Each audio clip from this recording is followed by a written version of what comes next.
Here's the second part on the cylinder heads, finishing cleaning up the fourth one, and a little more info on the valves and such. And we'll go get the last one.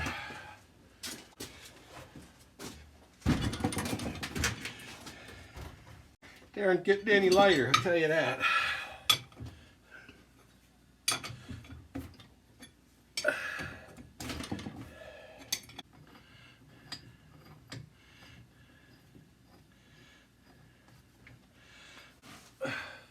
No, look at this one.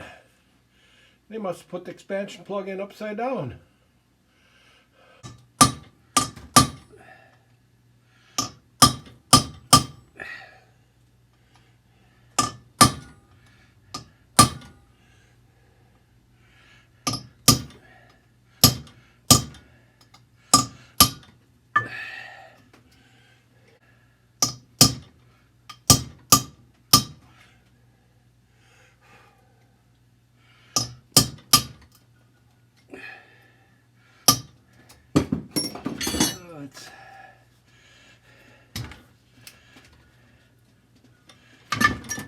Oh, and that I was wondering too. So not all cylinder heads were machined the same. I was wondering about that when I saw this one in. This is one of those flat style expansion plugs. That's just a disc, and it has a shoulder that goes on and you drive it in. So that's kind of interesting. And this one's got quite a bit of mouse nest in it too.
Oh, we're going to try the vacuum cleaner now.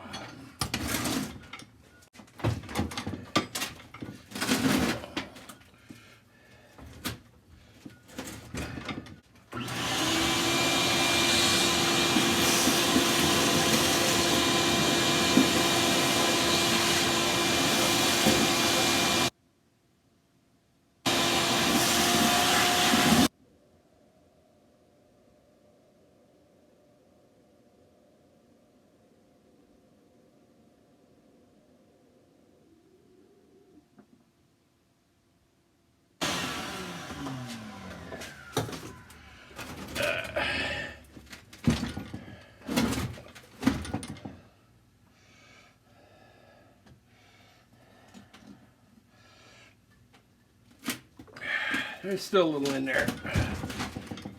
Oh.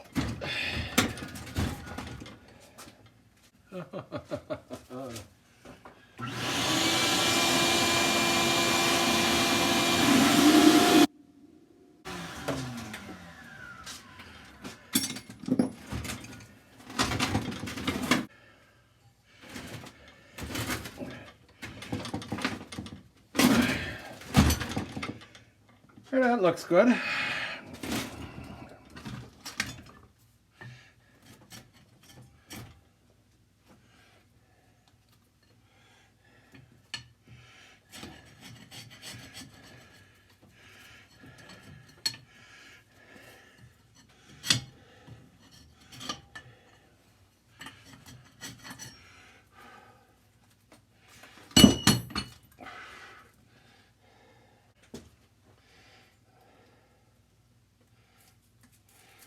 See if we can get that gasket off.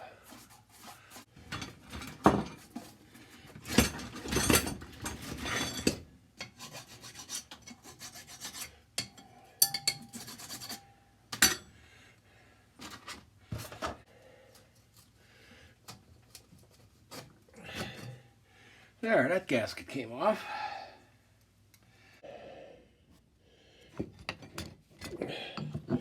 And also, now you'll notice this head has two different valve guides in it. This one has a flat on either side and no boss on the sides. Where this one is perfectly round with a boss on one side. And that's how all the valve guides are in the other three heads. And also, this valve guide isn't seated all the way. You see that? And I'm just going to let it like that because you wouldn't be able to clean the rust out from underneath it completely and drive it down. And I'm most certainly not going to try and drive it out to clean it up and put it back in. It ran like that before, so it's just going to stay that way. And here's another interesting feature. This cylinder head is different than the other three. See, this cylinder head has this little extra curve in here to make room for the exhaust valve, and this one doesn't. The exhaust valves are actually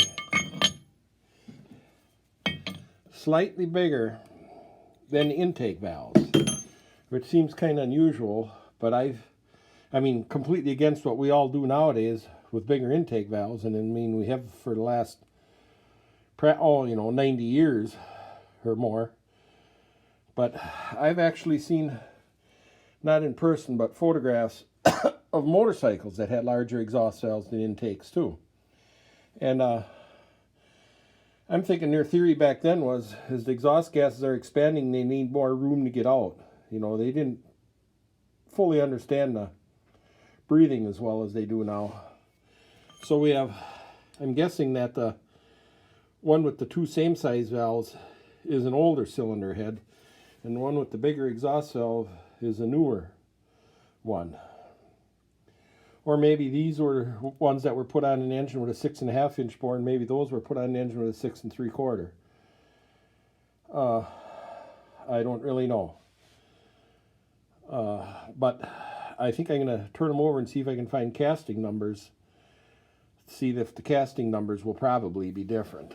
Also, this is the one without the indentation on the side is the one that had the flat expansion plug on the top versus the other three that had the cupped one.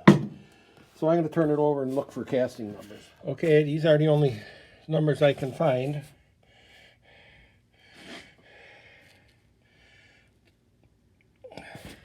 So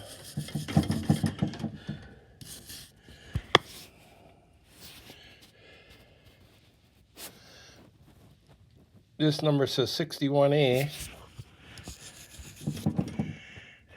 and has an A over here.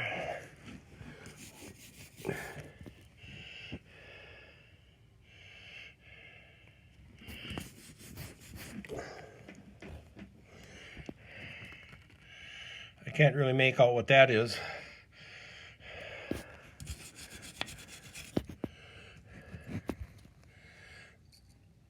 And I can't really make out what that is. But this one, the bosses, even where the casting number was put in, is different than on this one. And now I found something else which I hadn't seen before. This one has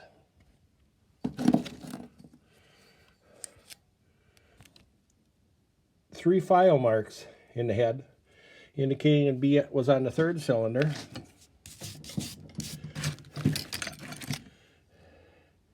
And this one has four file marks, indicating it was on the fourth cylinder.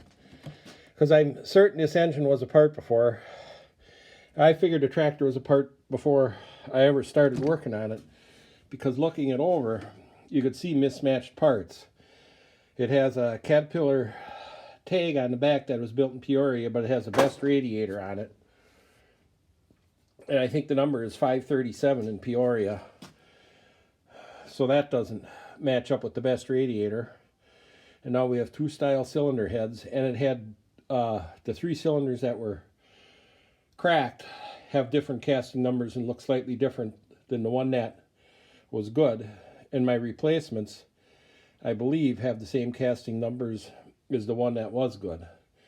So I'm estimating that this tractor was assembled once out of the best parts from 2 or 3 or maybe even more tractors. I'm going to look at the other two cylinder heads and see if they have file marks in them as to which location they were in. And yes, the number 2 one has 2 discernible file marks on it. And the number 1, it isn't quite as distinct, but I'm figuring that is the file mark on that one for the number 1 cylinder head. So I don't have to worry about keeping, I was keeping them lined up, I hadn't marked them. But now I know I don't even have to worry about keeping them lined up because I know where they go. Connecting rods were also marked. You see number 3 on that one, number 2 on that one. And I don't know what the 167 and the 155 might mean on them. So here's, I hope you enjoy following along with the slow progress on my 60. And thanks for watching.